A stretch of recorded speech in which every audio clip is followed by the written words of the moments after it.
Hello, this is James with Reef Aquacultured, and this is a video about my captive bred yellow tang. The yellow tang is a very special fish that's been aquacultured. They spent, I believe, over a decade trying to figure out how to raise the fry up to adult size. It requires very special feeds and was primarily researched by the Rising Tide Conservation Organization. They are an organization that supports marine aquaculture that I personally have donated to, and I also highly appreciate their efforts, and I think it's a worthy cause to support their endeavors. And so you can visit them at risingtideconservation.org, and you can learn about their work and see some pictures of the beautiful fish that they raise. This particular fish was created by Biota, who has partnered with the Rising Tide Conservation to utilize the techniques that they've learned to be able to aquaculture this species. So I've had this fish in quarantine. This is a 20-gallon high quarantine tank, and I break some of the rules of quarantine in that I have live rock in there. This tank is currently not medicated. It has been medicated in the past with multiple medications, including copper. So once you have a tank medicated with copper, you shouldn't mix invertebrates or anything that would be sensitive to those medications in the tank. But the yellow tank's currently hiding, but he'll come out and flash and show himself and be looking for food. I've got some algae in there for him to graze on. But I built a baffle into the back of this tank. It's got some filter floss in there, a heater, an auto top off, and that's basically it. I don't have any medications or carbon or anything like that. The salinity is at 1.025. Temperature is like 79 degrees, 80 degrees, somewhere around there. I've got about, looks like 10 or 15 pounds of live rock in there. That has been in there for several months, so it's fully cycled. I have a little pitcher. It's like a half-gallon pitcher, kind of to provide a hiding space if he wants to use it.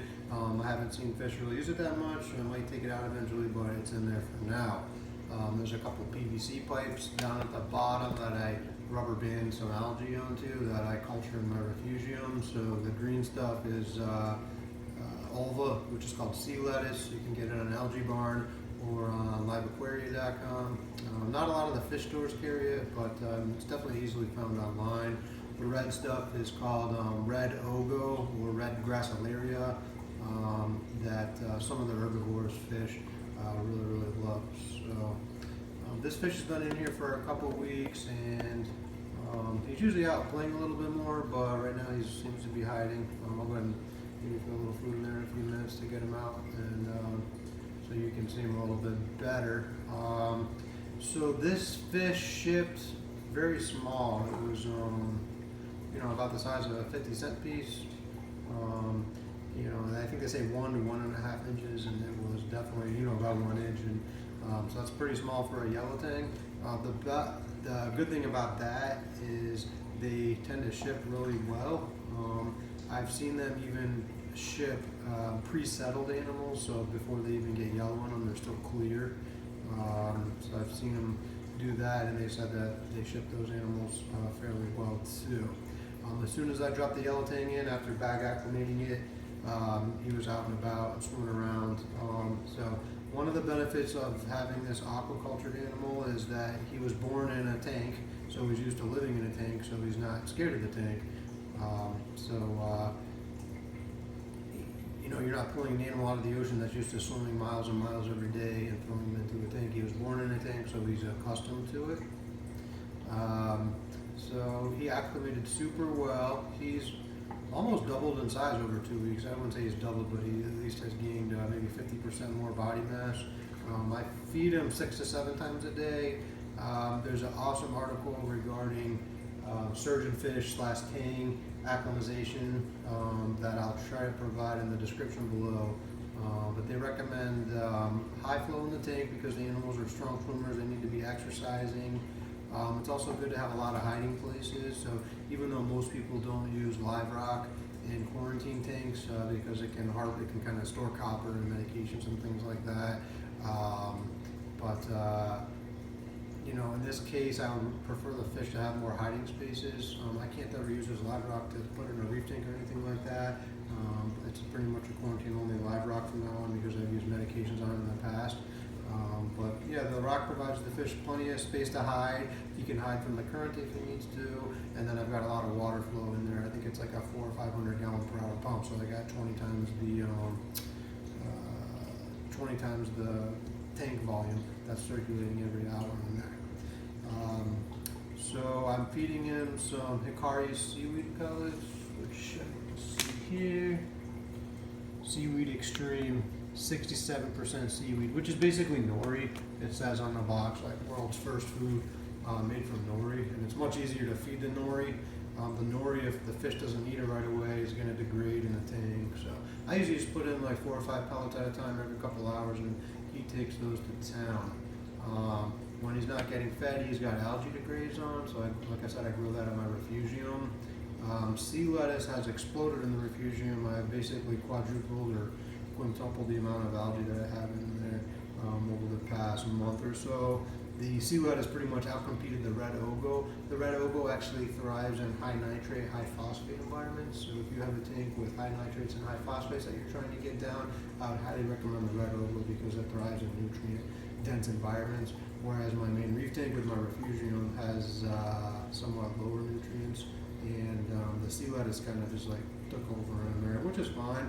I have a rabbit fish that enjoys the sea lettuce as well, which I'll show you in another video.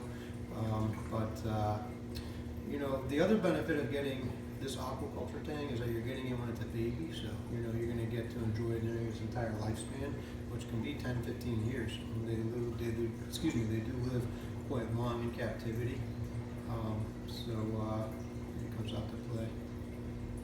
So yeah, he's an awesome fish. He's in much better condition than I've gotten some yellow tangs in the past that were wild caught, and this guy's super strong, super energetic, very healthy, no signs of any type of disease. I know some first batches they had some lateral line issues. Don't see any evidence of that. So I'm going to keep him. I'm going to let him get a little bit bigger, maybe double that size, and then I'll get him into my main reef display. He's the only fish I have in this quarantine tank right now because I kind of consider him very special. Because I've waited 10, 15 years for them to figure out how to aquaculture these beautiful animals. So hope you enjoy it. If you're considering getting a yellow tang, I would highly, highly recommend. It's going to cost you about double. These are retailing on liveaquaria.com right now for $99. They do offer like 20% off sometimes, so $80. A typical yellow tang is going to run you $40, $50. So an extra $40. You're supporting the aquaculture industry. You're going to get a healthier animal. You're not pulling anything from the ocean, I think the benefits far outweigh the risks of the additional $40. Keeping a reef aquarium and fish tank is not an inexpensive endeavor, so spending a little bit extra to get a healthier animal and supporting the aquaculture industry is highly, highly recommended. Let me know your thoughts below, and thanks for watching. I'll definitely keep showing you pictures of this awesome fish that I have. Thanks a lot.